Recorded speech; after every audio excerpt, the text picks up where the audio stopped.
Fala pessoal, tudo bem com vocês? Lucas Caracik aqui e vamos fazer um react super legal aqui para começar o ano.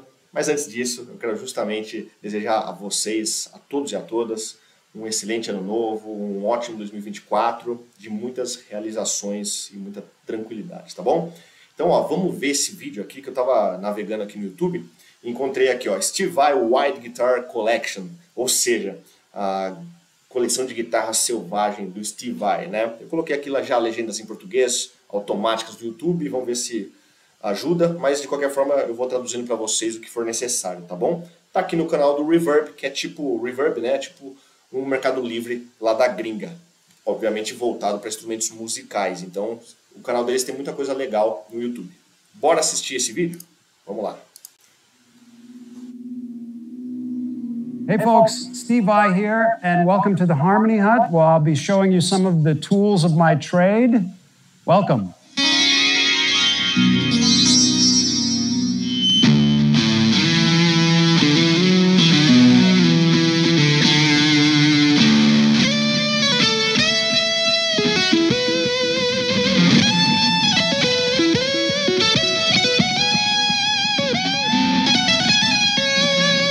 I seem to resonate more with guitars that have unique functions and totally unique sounds. A lot of them have different kind of maybe apparatuses on them, or they're modified in a particular way, or they just offer something that's unique. This is an interesting guitar. It's one that Guild made for me probably in the 80s, and it has 30 frets. And this is a very unique guitar. Legal, né, galera? Guitarra de 30 trastes, essas coisas, né? Aqui no Brasil a gente começou a ter contato com esse tipo de instrumento, eu acho que foi com a Tajima Zero, né? Que inclusive depois o Kiko Loureiro, a K1 do Kiko Loureiro, se aproveitou disso, desse recurso. Eu acho que não chega a 30 trastes, são 27, né? Ou 28 trastes, algo do tipo. Mas, obviamente, tem outros guitarristas, inclusive, eu acho que, se não me engano, o Legion Roth, né? O primeiro guitarrista do Scorpions, que é um brilhante, ele é assim, um virtuose, né? Ele toca com uma guitarra que ele mesmo desenhou, a guitarra chama-se Sky, né? E a guitarra tem 32 trastes, inclusive os últimos trastes são de tons inteiros, porque seria tão pequeno que você tem que ter só o espaço de um tom mesmo entre notas, né? Fantástico. E obviamente a escala fica tão comprida que vai ali para cima do captador. Mas legal isso aí. Vamos seguir aqui para ver as outras guitarras. It's the Xavier guitar. It has 16 frets per octave. It'll drive your harmony teacher crazy. But this, I call it the Xavier scale. And to play chords and whatnot on it and to solo, your ear is pulled in a completely different direction. It's another world. This color, you may be familiar, you may have heard of Vanta Black. It's so dark that it almost looks like it's invisible, like a hole. Acho que ele falou Phantom Black, né?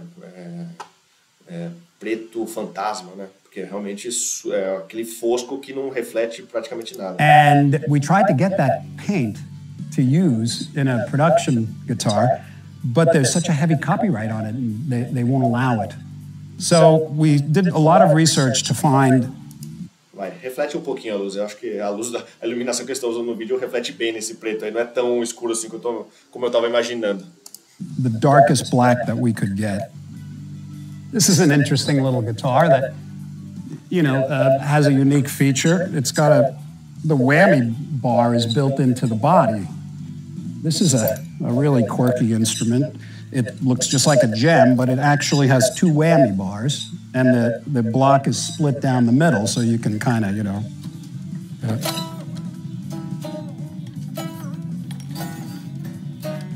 you can do some interesting things with this. So it's a gem, but it's unique. So this is a gem, but it's not like any others. This was one that my tech Thomas built for me.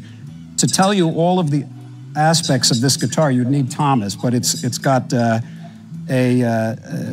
pickup that then is processed, and you can immediately have different tunings.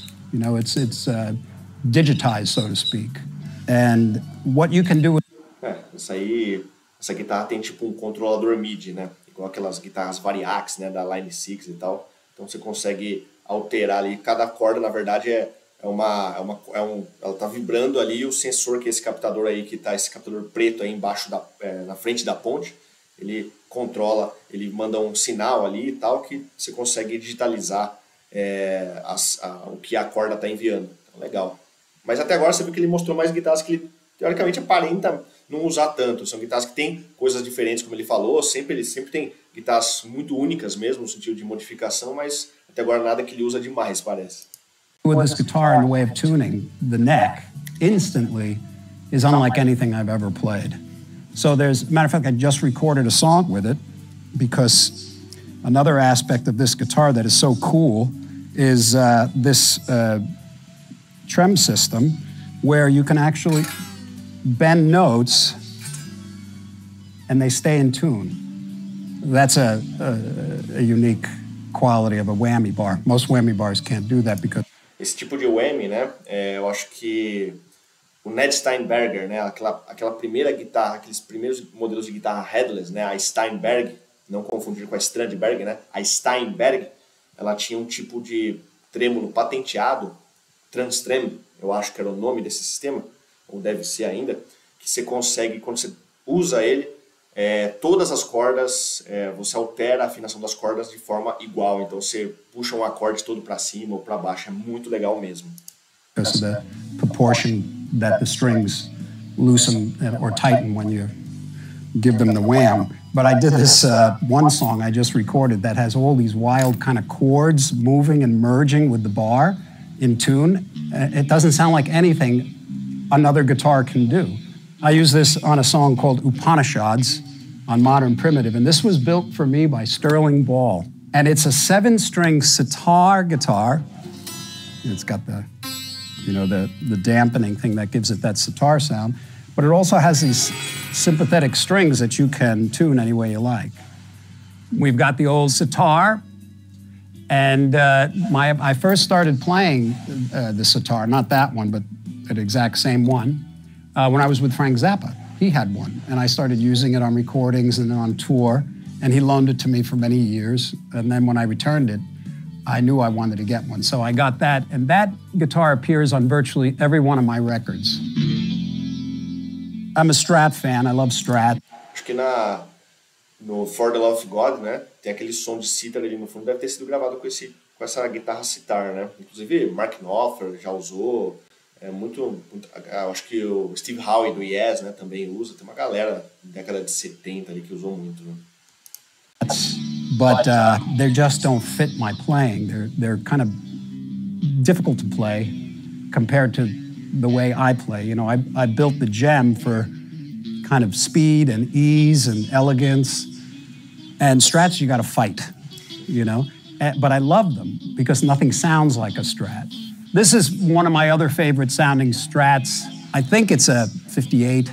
It's one of the few antique guitars that fits in here, because it's offering something I'm picking up that I hear as being really useful to me. This guitar here, this Strat 76, was my first guitar, my first real guitar, you know.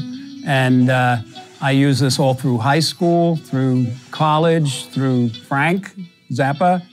So when I started working with Frank, I noticed that he had like no rules. You know, if he wanted to do something to modify a guitar, or anything, he just did it. So when I was with Frank and I had this, I started experimenting by putting, you know, these humbuckers in it and these preamps and all sorts of things, you know. The next move for me was a Charvel, a visit to Grover Jackson when I was with Alcatraz. Then I saw this guitar and it was a Sunburst Super Strat. He loaned me that guitar and I acquired it. And that was the guitar that I used for Alcatraz and much of the recordings for Eat 'em and Smile.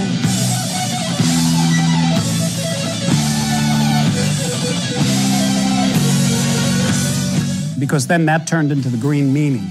Then I was getting ready for a tour, and the Green Meanie was just not very consistent because I had done so much work on it. So I got with my techs, and first I went to this little shop in Hollywood called Performance Guitar, and they had some bodies, and I, you know, reshaped the body a little bit. and then started putting the various parameters into it that eventually made up the gem. And we made 4 of those guitars.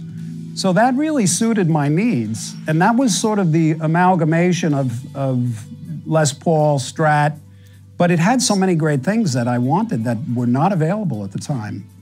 And I didn't think much of it, except that's what I like. And then when I got with Ibanez, and they said, well, we think other people might like that. And...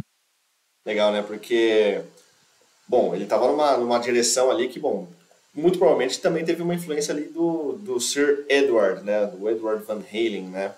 Porque já colocou ali, vocês viram naquela primeira extrato dele, a primeira guitarra dele, segundo ele, né? Aquela primeira guitarra boa dele, que ele colocou já um humbucker na ponte, até um pouquinho angulado ali, bem estilo EVH, né? Então ele tava... Então, depois ele fez quatro extratos ali bem modificadas que se tornariam o que viria a ser a Gem, né? Essa guitarra aí fantástica, né? Mas legal, você vê, saiu de uma mesma base, se influenciou muito provavelmente com aquelas modificações ali que o Ed estava fazendo, mas depois ele seguiu para outro caminho totalmente diferente, né? Porque a Gem, né, da Ibanez é bem diferente das Pive Wolfgang, das EVH ali do Van Halen, né? Bem legal isso.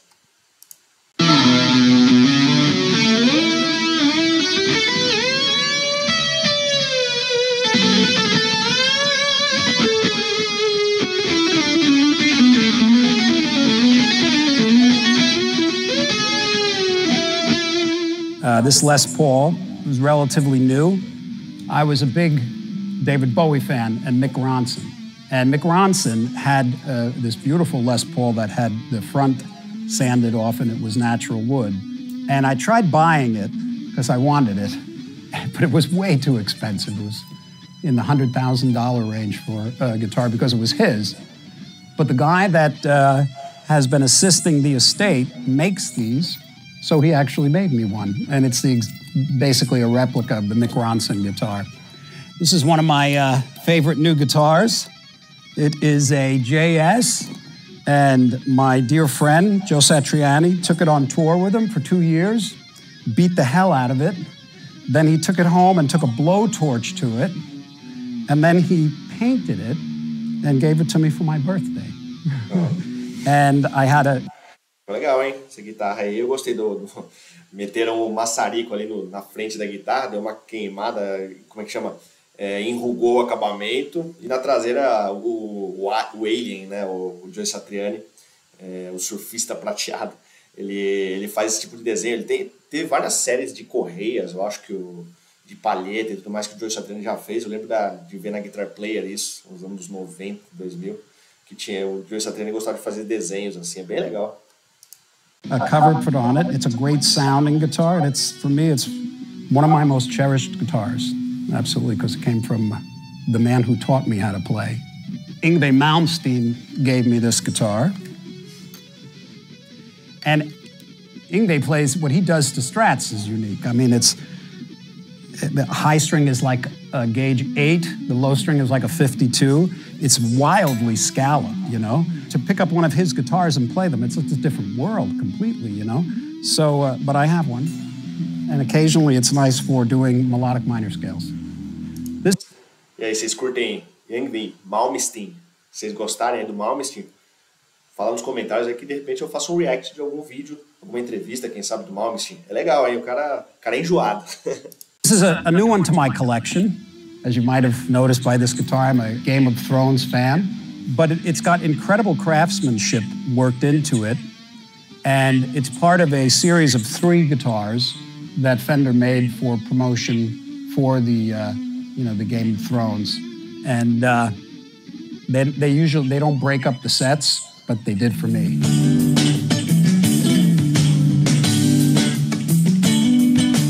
For some reason, other guitar players might understand this.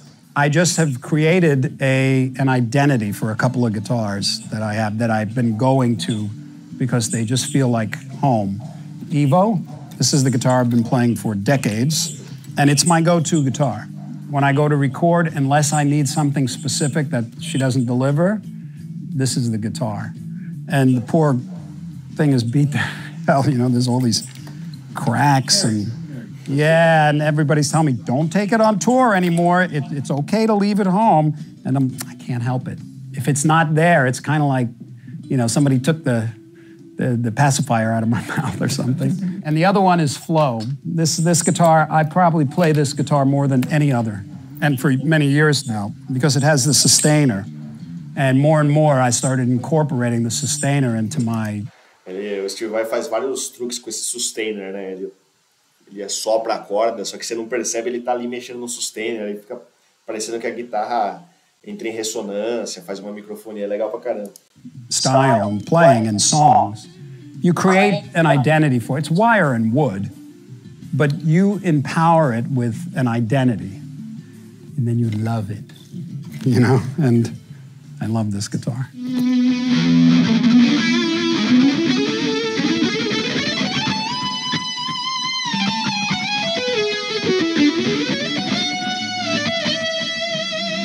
What I have in my hand right now is a new signature guitar that I've released through Ibanez. It's called the Pia. And it's sort of an evolution of the Gem. The Gem has been around for 35 years and has seen surprising success. And there's no plans to discontinue it. So it's sort of like more of an evolution of the Gem, but it's a new signature piece. I always felt at some point I wanted to experiment with something different.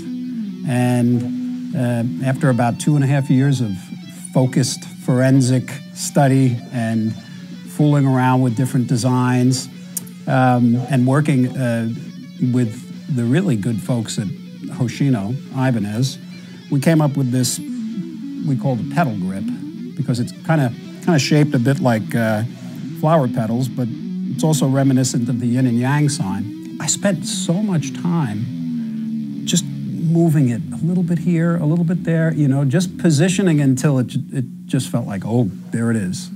Aha, you know. This is the Ultra. Rolê de designer, né, de arquiteto, assim, o cara fica lá, vai um pouquinho mais pra lá, deixa eu ver. Não, um pouquinho mais. Mas e aí, vocês preferem a Pia ou a Gem, a clássica Gem, né? São parecidas, mas a Pia vem com mais cores agora, principalmente essas cores metálicas, né?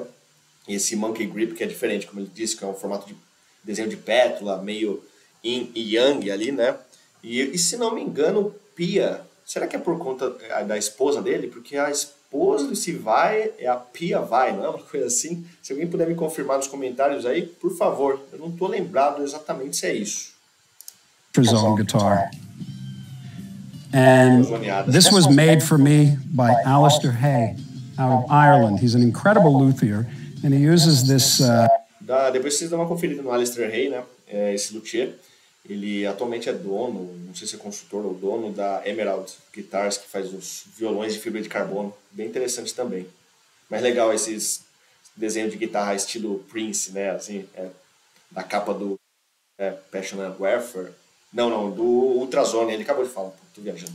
I don't know what exactly it's called, but he was looking at a photo of my Ultrazone album, and on the cover I'm playing, there's an illustration of me playing this alien instrument, and he had the nerve to create it. And it's uber cool. I mean, it's got all sorts of lights in it and stuff that are just not on right now, but oddly enough, it really sits well on you, you know, when it's hanging, and it also plays really well. And to keep in line with the bizarre concept of this guitar, I would come out in a spacesuit, basically, you know, with lights shooting out of my head and my fingers. The ham is cooking, brother. O soldador do futuro, né? O cara fez curso do Senai ali, tá com aquela roupinha ali, mandando ver. The ham is cooking é ótimo, né? O presunto tá cozinhando. Always cooking with me. I make no excuses. And then this, of course, is my vanity guitar. I had 3 of them. I have 1 left. 2 of them were red. One of them is in hard rock. Another one I raffled off for charity. But this is also another unique guitar. I mean, it's got a 12-string and 2 6-strings. And what I would do is tune the 12-string and the lefty 6-string to a particular chord. Because I'm not ambidextrous, you know, I don't really play like this. You got to practice it, yeah. But there's this one guy, you know, most people know Michelangelo Baccio. He's a freak. I mean, he is completely, it's astonishing. And I was kind of inspired to do that by watching him. But I can't play like that, you know. But I recorded a really, I was using it for show, basically, the red one, for David Lee Roth. Então, quer dizer, o Steve Vai, quando tava usando os dois baixos, tava dando um migué monstro ali, né? Com certeza a mão direita dele tava fazendo nada ali, mas da hora. Pelo menos ele assume, né? É true. O Steve Vai é true, né? E o Michelangelo Baccio é bizarro, né? Mas parece que eu vi uma entrevista dele no canal do Rob Scallon, bem interessante, cara, gente fina, assim. Ele parece todo muito louco, mas é gente boa. Roth video, and then I thought, I want to make something musical out of this. So I wrote a song called Fever Dream, and it's really great because I get to, you know, it's about as much as I can, you know, but it's cool because I'll hit a chord and it'll pop out and then I play over that chord and then another one. So I made use of it.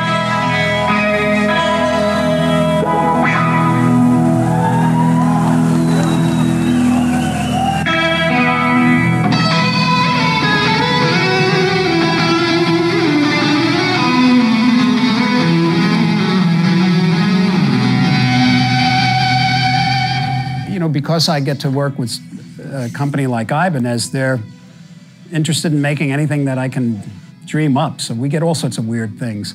Through the years, Hoshino, Ibanez has made quite a few different finishes and whatnot on the guitar, but probably the one that was most surprising to me, the surprising thing about it was that the idea came from them. And what that is this DNA guitar.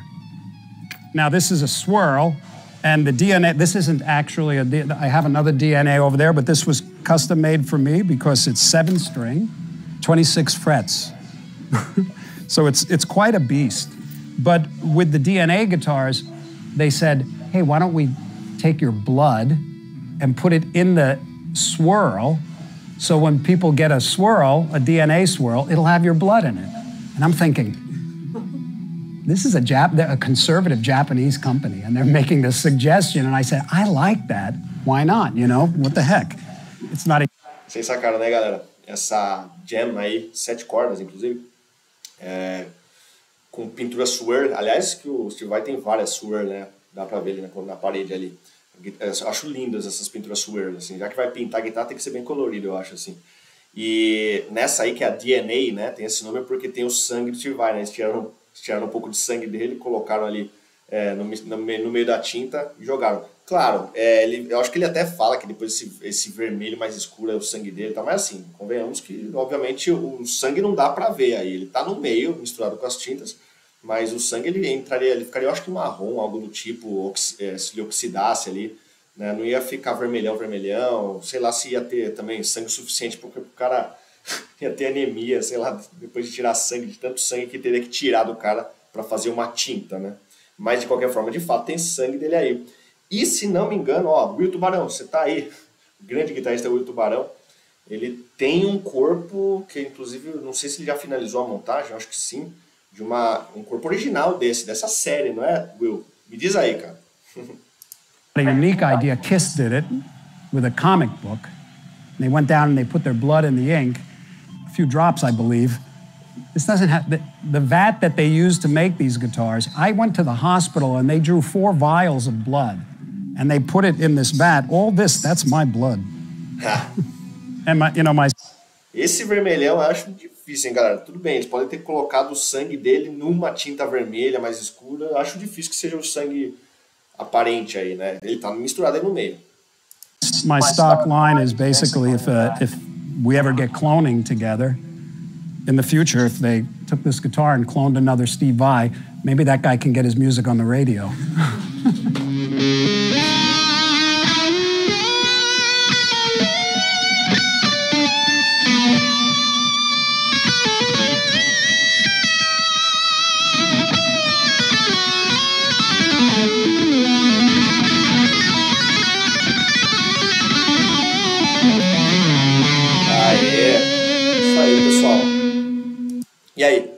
curtiram ver a coleção, ou pelo menos parte da coleção, né? Das guitarras do VAI, porque, pô, vocês viram na parede ali, tava recheado de guitarra. Gostaram? Qual a guitarra que você mais curtiu dessa coleção? E aí, explica por quê nos comentários, tá bom? Então, até o próximo react, pessoal. E vamos lá. Valeu, curta, compartilhe, se inscreva aqui no canal. Falou!